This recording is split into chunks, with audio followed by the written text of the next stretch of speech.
West for the 2014 football season. I'm Lee Lewis. We are live here at First Financial Bank on Conrad Hilton in beautiful Cisco, Texas, where it is actually fall outside, even though it's not fall yet. It's a little bit misty and cool. Feels really great. Looking forward to some of that later this evening. Thanks for listening in. If you're close by, drop in here at First Financial Bank. Have some refreshments. Say hello. Be sure to thank all the people here at First Financial Bank for sponsoring this weekly edition of the Cisco Morning Huddle. Last week, the Lobos opened the season on their... Last week, the Lobos traveled down to Wall and came away with a thrilling 33-27 victory in Wall over a very good Hawks team. Coach West, it was a very hard-fought game. You guys kind of had to climb out of a hole, so to speak, from the beginning. All things in consideration, how did the coaching staff feel after last week's victory against the Wall Hawks? Well, it was just a great opportunity to get better against a good football team. You know, in a Wall, we know, obviously, can play.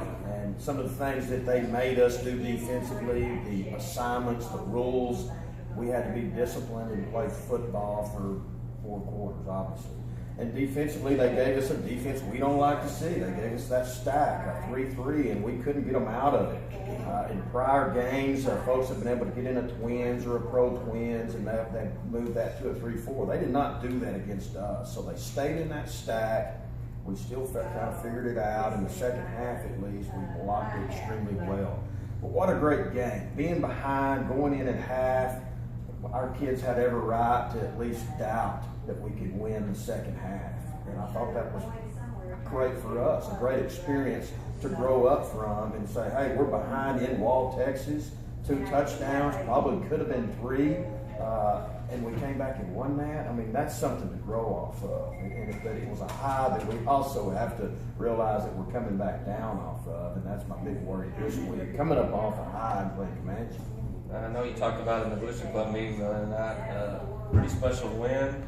Ranks up there with some of the other games that your program has been through in the past. It was pretty intense down on the field, it sounded like, from all reports that we got. Lots of noise and, the tension of coming back.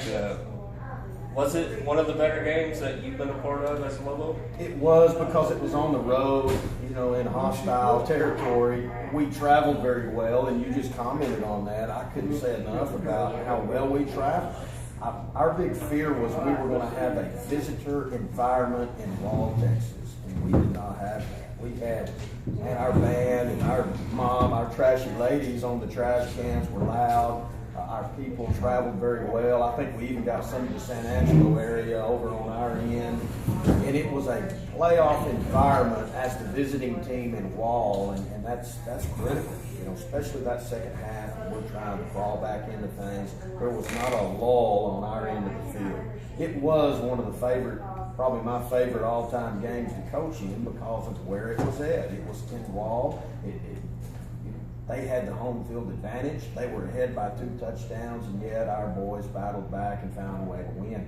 I'll rank it up there with that Crane Idalou in 2002. One of those was an overtime victory. That was 2 very, very fun games that we were able to coach in the playoffs. But we didn't play those in Crane or Idalou. Right? We played those in a neutral environment. Well, thankfully, last week you guys get out of the game. One of the things we always worried about as we go from week to week is injuries, and it seems like you guys came out pretty healthy. What's the status on everything this week going into tonight's game? I think for the most part we're healthy. We had some bumps and bruises, but we really feared a major injury against Wall. Such a huge height and weight advantage walking into that game. That was a big fear, and we knew that they would be physical defensively. I felt like by the end of the game, we were the most physical team, especially in the second half. I wouldn't say that in the first, but the second half, I felt like we were the most physical team. And when you're the most physical team, that's the best way to prevent injuries. Be physical. Don't take the hit, deliver it. And we came out of it okay. Callahan will return this week, and we're glad to have him back, a veteran that's been playing back there in that secondary that's helped us offensively for several years. Well, going forward, before we go forward, we're still got to look back on the rest of the district and what happened. Just run down the scores last week. Holiday beat Wickhorse 35-20.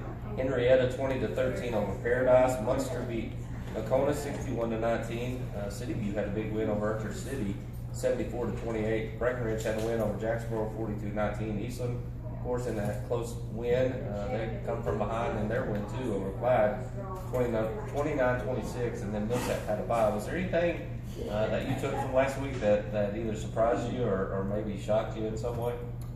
It was a little surprising seeing City View score 74 points. You know, that's something you don't see every day. Here they have great speed. I've not seen them on video yet, but that's a game we have to travel to. Holiday is undefeated at this point. We're hoping Clyde gives them a good game tonight, but they're on a roll, and that's our first district game played in Holiday.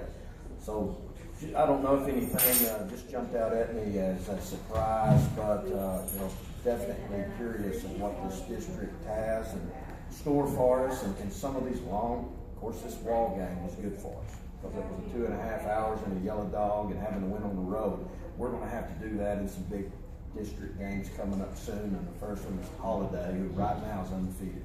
All right, there you have it. We're going to go to our first commercial break here. Live from First Financial Bank, you're listening to the Cisco Morning Huddle on KATX Radio. We're back in 2 minutes. Coffee, water.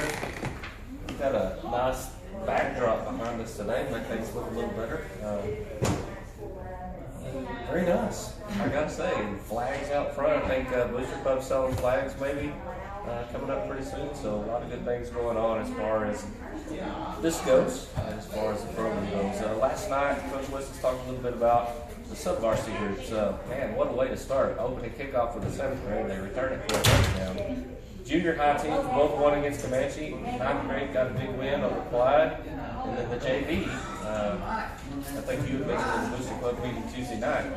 Typically our JVs have had trouble with Comanche, and it was on the road in Comanche, and they came away with a huge win over there, 42-7 I believe it was. So talk a little bit about what the coaches saw last night on the Thursday night game. Well, I stayed home and I watched that junior high, which is always iffy.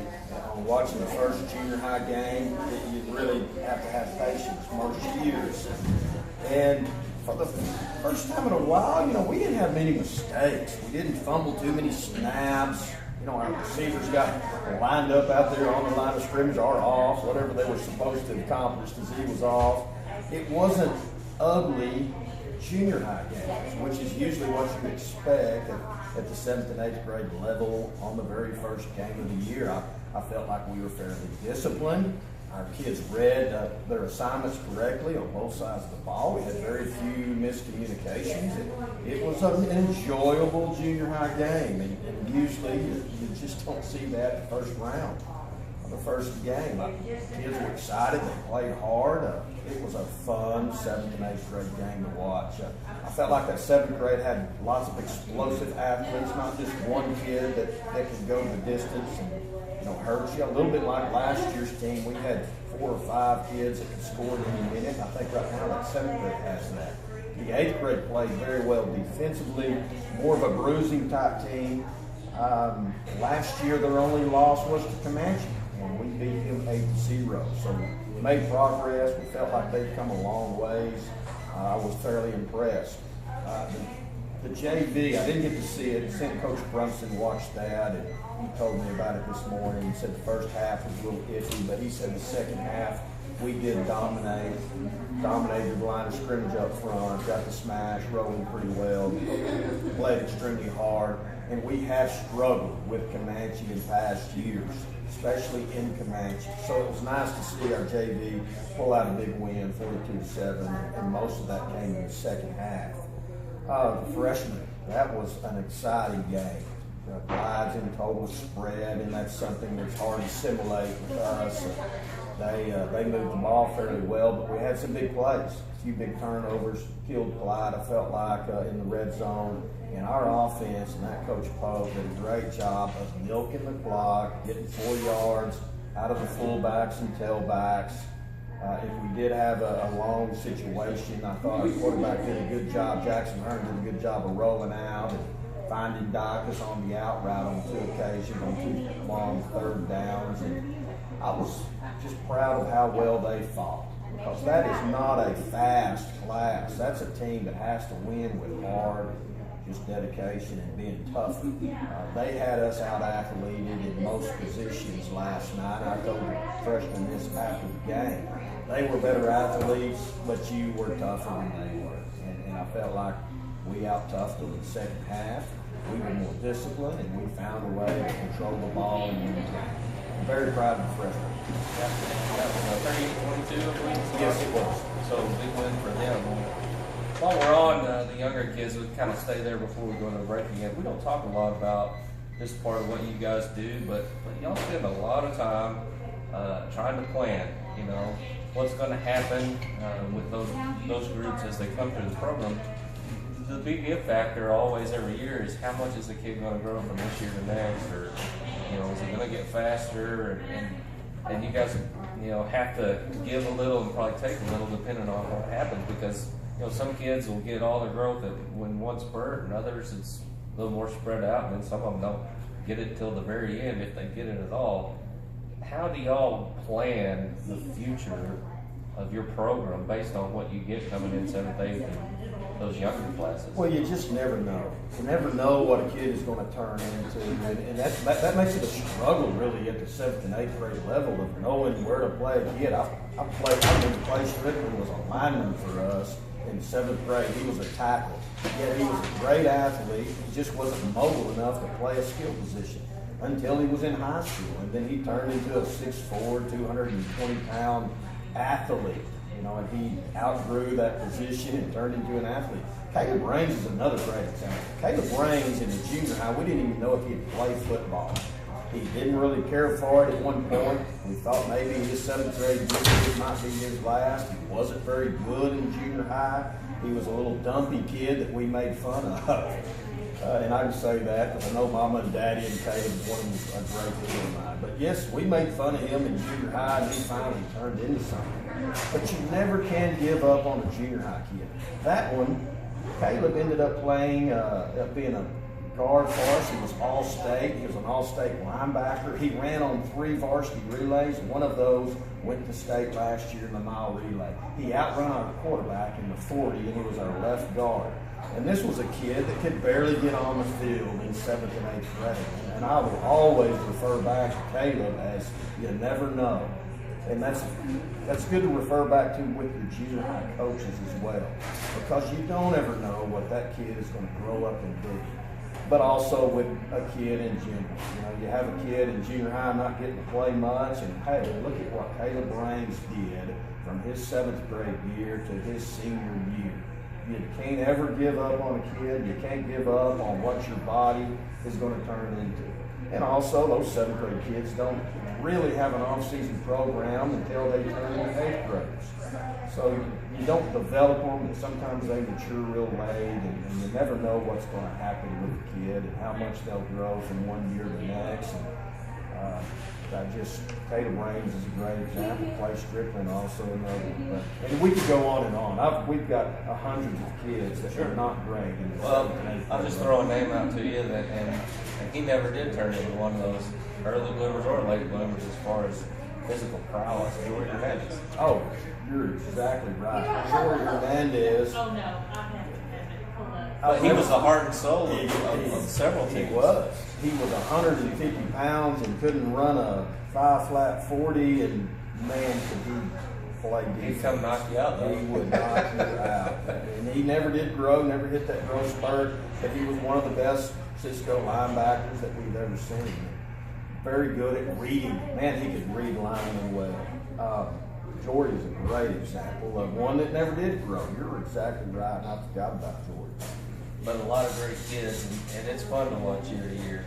You see those kids come through, and there have been some, I'm sure, that maybe didn't quite peak at the level you wanted to, and then others that were total surprises.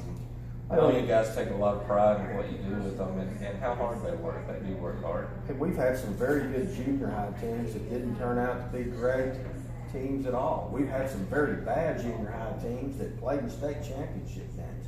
You never know what those kids will turn into. And hopefully the program and the off season that we put them through make them better athletes that we don't have to be good coaches, because that's where we run into problems. If we have to coach our way out of a wet paper sack, we're in trouble. We want to put the best athletes on the field is what we attempt to do. I think somebody probably argued that. Whatever. I appreciate it, Coach West. We're going to take another break. You're listening to the First Financial Comanche Club that, judging from your comments, I guess, Booster Club last Tuesday night. This is a game that you guys kind of always regard as always one that's a pretty good struggle. At least first half seems to be pretty rough, and then maybe halftime you guys go in, make some adjustments, or get things ironed out, and then seem to do a little better in the second half against them. But talk about what you see on field from these Comanche Indians.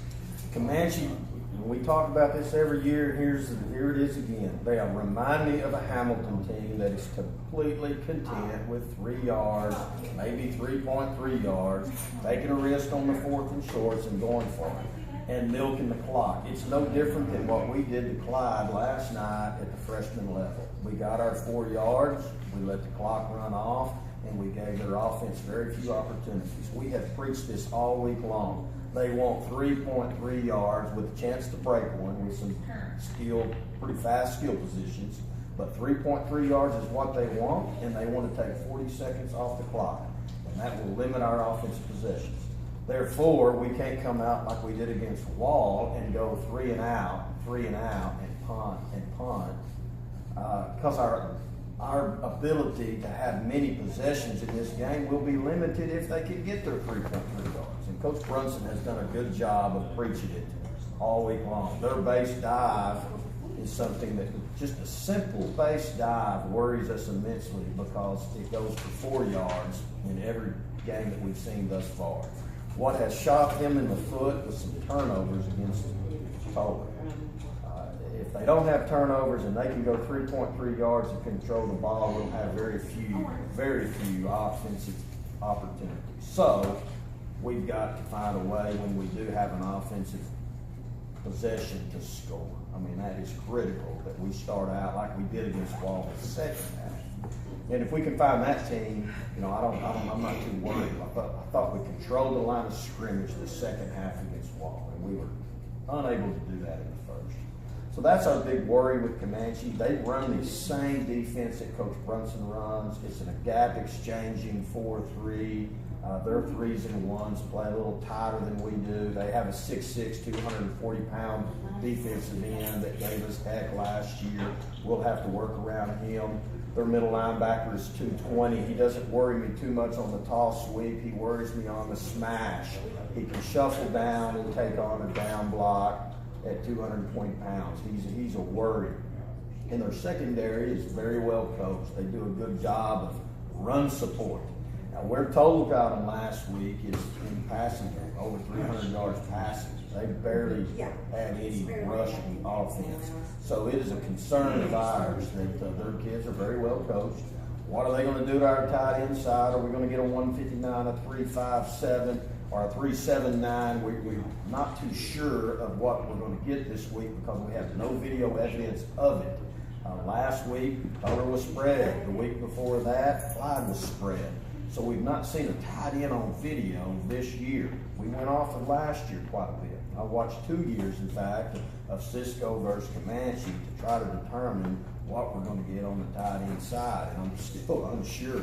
That'll be some adjustments that will have to be made as the game goes on. And as you know, one of our big problems right now with making adjustments is they're playing defense. So many of our offensive linemen, they're not over there with Coach White making adjustments. They're over there playing defense, and that's a major problem. Sure. We're having a hard time adjusting on the run. We're having to wait till halftime before we can get all 5 linemen together and say, hey, we're getting a 7 technique on this. This is what you have to do. Or that 2 technique is pinch and A gap. Here's the adjustment to it. Well, we're having to wait till half to adjust. And that is a huge problem that we hadn't had to deal with. We'd love it for all of our offensive linemen not to have to play any defense. But it is right now just not going to happen. So we'll have to adjust on the fly. And hopefully we can get it in between timeouts or quarters, make a little quick adjustment there, if at all possible. You guys all week, I suppose, been preaching the hey, Wall's over with. We got the game to play this Friday night. Yes, football sometimes is we're on that roller coaster, and right now we're up at the very top. We just beat number 2 Wall, and that's also been a problem in practices. I've had to be a bad guy this week. Well, actually, I do enjoy being a bad guy. There you have it, truth revealed. I had fun on Monday or Tuesday. In fact, Coach Brunson kind of jumped in and was the bad guy this week for a little while. And we tend to do that. You beat a good team like Wall, you know you're about to crash down on a low. And coaches have to help with that. We have to turn into bad guys again. But also, that senior leadership is important. Who's going to come in and say, let's stay up. We got to stay up here high. Comanche's always dealt us some misery. They've given us some problems. We had a hard time with them last year with a team that won state. We had some difficult issues with them in the first half for sure. So we'll see. We'll see if our seniors will step up. I preach this too. You don't want to stay too high. Even in a big victory, in a big game, you don't want to be too high. There's a little area there you try to find. Sure. You don't want to be too high because the emotional fall on that is usually too low. Too high and then it's too low. You want to find that little area to stay in. I thought last year's team was good at that. We didn't get too high, even on a big play. You see, we don't get too emotional on it. You don't want to get too emotional on a big play. You want to have a little emotion, but not too much emotion, because then the lows are even lower on something that goes wrong. And that's hard to coach. And I think everybody is also looking out there and wanting us to be even higher on the big plays, but we purposely preach that. Don't get too high on this. Don't over-celebrate a touchdown. Be excited about it, but let's regroup. And I feel like this team will be one of those also that realizes that, and so far we saw that last week. All right, there you have it. Appreciate it, Coach West. I know everyone's looking forward to the game tonight. Hey, be sure to stay tuned. Terry Slavens will be on the air with Cliff Watkins. Mavericks have a bye, but they're still having the morning huddle over in Eastland. Be sure to tune in.